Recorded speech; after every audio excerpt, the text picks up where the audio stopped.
पापमोचनी एकादशी व्रत कथा। पापमोचनी एकादशी व्रत कथा।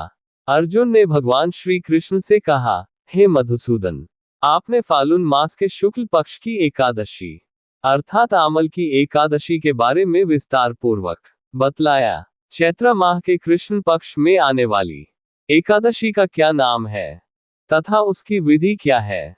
कृपा करके आप मेरी बढ़ती हुई जिज्ञासा को शांत करें। भगवान श्री कृष्ण ने कहा, हे अर्जुन, चैत्र मास के कृष्ण पक्ष की एकादशी को पापमोचनी एकादशी के नाम से जाना जाता है। एक बार की बात है, पृथ्वीपति राजा माधाता ने लोमश ऋषि से यही प्रश्न किया था जो तुमने मुझसे किया है। अतः जो कुछ भी ऋषि लोमश ने राजा माधाता को बतलाया वही मैं तुमसे कह रहा हूं। राजा माधाता ने धर्म के गुह्यतम रहस्यों के ज्ञाता महर्षि लोमश से पूछा, हे ऋषि श्रेष्ठ, मनुष्य के पापों का मोचन किस प्रकार संभव है? कृपा कर कोई ऐसा सरल उपाय बताइए जिससे सभी को सहज ही पापों से छुटकारा मिल जाए। महर्षि लोमश ने कहा, हे नृपति, चैत्र मास के कृष्ण पक्ष की एकादशी का नाम पापमोचनी एकादशी है। उसके व्रत के प्रभाव से मनुष्यों के अनेक पाप नष्ट हो जाते हैं। मैं तुम्हें इस व्रत की कथा सुनाता हूँ, ध्यानपूर्वक श्रवण करो। प्राचीन समय में चैत्रथ नामक एक वन था। उसमें अप्सराएं किन्नरों के साथ विहार किया करती थीं। वहां सदैव वसंत का मौसम रहता था, अर्थात उस जगह सदा नाना प्रकार के पुष्प खिले रहते थे। कभी गंधर्व कन्याएं विहार किया करती थीं, कभी देवेंद्र अन्य देवताओं के साथ क्रीड़ा किया करते थे। उसी वन में मेधावी नाम के एक ऋषि भी तपस्या में लीन रहते थे। वे शिव भक्त थे।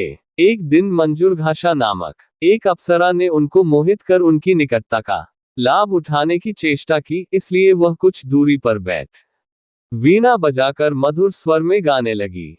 उसी समय शिव भक्त महर्षि मेधावी को कामदेव भी जीतने का प्रयास करने लगे।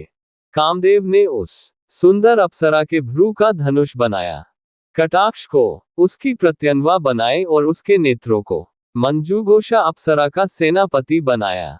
इस तरह कामदेव अपने शत्रु भक्त को जीतने को तैयार हुआ। उस समय महर्षि मेधावी भी युवावस्था में थे और काफी हृष्ट पुष्ट थे। उन्होंने यज्ञोपवीत तथा दंड धारण कर रखा था। वे दूसरे कामदेव के समान प्रतीत हो रहे थे। उस मुनि को देखकर कामदेव के वश में हुई मंजूघोषा ने धीरे धीरे मधुर वाणी से वीणा पर गायन शुरू किया तो महर्षि मेधावी भी मंजूघोषा के मधुर गाने पर तथा उसके सौंदर्य पर मोहित हो गए। वह अप्सरा मेधावी मुनि को कामदेव से पीड़ित जानकर उनसे आलिंगन करने लगी। महर्षि मेधावी उसके सौंदर्य पर मोहित होकर शिव रहस्य को भूल गए और काम के वशीभूत होकर उसके साथ रमण करने लगे। काम के वशीभूत होने के कारण मुनि को उस समय दिन रात का कुछ भी ज्ञान न रहा और काफी समय तक वे रमण करते रहे। तदुपरांत मंजूघोषा उस मुनि से बोली, हे ऋषिवर, अब मुझे बहुत समय हो गया है, अतः स्वर्ग जाने की आज्ञा दीजिए। अप्सरा की बात सुनकर ऋषि ने कहा, हे मोहिनी, संध्या को तो आई हो, प्रातःकाल होने पर चली जाना। ऋषि के ऐसे वचनों को सुनकर अप्सरा उनके साथ रमण करने लगी। इसी प्रकार दोनों ने साथ साथ बहुत समय बिताया। मंजूघोषा ने एक दिन ऋषि से कहा, हे विप्र, अब आप मुझे स्वर्ग जाने की आज्ञा दीजिए। मुनि ने इस बार भी वही कहा, हे रूपसी, अभी ज्यादा समय व्यतीत नहीं हुआ है, कुछ समय और ठहरो। मुनि की बात सुन अप्सरा ने कहा, हे ऋषिवर, आपकी रात तो बहुत लंबी है। आप स्वयं ही सोचिए कि मुझे आपके पास आए कितना समय हो गया। अब और ज्यादा समय तक ठहरना क्या उचित है? अप्सरा की बात सुन मुनि को समय का बोध हुआ और वह गंभीरतापूर्वक विचार करने लगे। जब उन्हें समय का ज्ञान हुआ कि उन्हें रमण करते 57 वर्ष व्यतीत हो चुके हैं तो उस अप्सरा को वह काल का रूप समझने लगे। इतना ज्यादा समय भोग विलास में व्यर्थ चला जाने पर उन्हें बड़ा क्रोध आया। अब वह भयंकर क्रोध में जलते हुए उस तप नाश करने वाली अप्सरा की तरफ भ्रूकुटी तानकर देखने लगे। क्रोध से उनके अधर कौंपने लगे और इंद्रियां बेकाबू होने लगी। क्रोध से थरथराते स्वर में मुनि ने उस अप्सरा से कहा, मेरे तप को नष्ट करने वाली दुष्टा, तू महा पापिन और बहुत ही दुराचारिणी है, तुझ पर धिक्कार है। अब तू मेरे श्राप से पिशाचिनी बन जा। मुनि के क्रोधयुक्त श्राप से वह अप्सरा पिशाचिनी बन गई।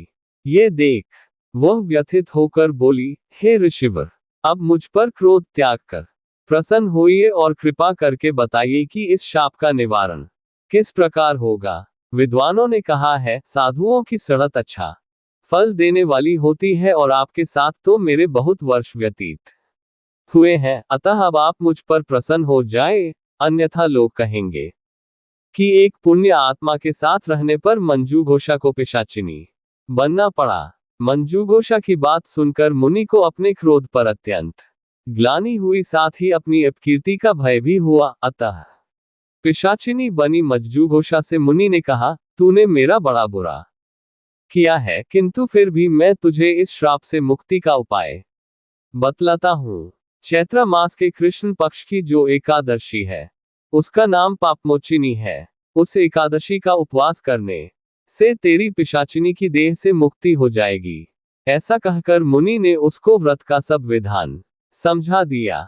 फिर अपने पापों का प्रायश्चित करने के लिए वे अपने पिता च्यवन ऋषि के पास गए। च्यवन ऋषि ने अपने पुत्र मेधावी को देखकर कहा, हे पुत्र, ऐसा क्या किया है तूने कि तेरे सभी तप नष्ट हो गए हैं, जिससे तुम्हारा समस्त तेज मलिन हो गया है। मेधावी मुनि ने लज्जा से अपना सिर झुकाकर कहा, पिताश्री, मैंने एक अप्सरा से रमण करके बहुत बड़ा पाप किया है। इसी पाप के कारण संभवतः मेरा सारा तेज और मेरे तप नष्ट हो गए हैं। कृपा करके आप इस पाप से छूटने का उपाय बतलाइए। ऋषि ने कहा, हे पुत्र, तुम चैत्र माह के कृष्ण पक्ष की पापमोचिनी एकादशी का विधि तथा भक्तिपूर्वक उपवास करो, इससे तुम्हारे सभी पाप नष्ट हो जाएंगे। अपने पिता च्यवन ऋषि के वचनों को सुनकर मेधावी मुनि ने पापमोचिनी एकादशी का विधिपूर्वक व्रत किया। उसके प्रभाव से उनके सभी पाप नष्ट हो गए। मंजूघोषा अप्सरा भी पापमोचिनी एकादशी का उपवास करने से पिशाचिनी की देह से छूट गई और पुनः अपना सुंदर रूप धारण कर स्वर्गलोक चली गई। एकादशी के प्रभाव से समस्त पाप नष्ट हो जाते हैं। इस एकादशी की कथा के श्रवण व पठन से 1000 गोदान करने का फल प्राप्त होता है। इस उपवास के करने से ब्रह्म हत्या करने वाले, स्वर्ण चुराने वाले, मद्यपान करने वाले, आगमयागमन करने वाले आदि भयंकर पाप भी नष्ट हो जाते हैं और अंत में स्वर्गलोक की प्राप्ति होती है। दोस्तों, अगर वीडियो पसंद आए तो लाइक करें और हमारे चैनल पर पहली बार आए तो चैनल को सब्सक्राइब करें। मिलते हैं एक अच्छी वीडियो में, तब तक के लिए नमस्कार, जय हिंद।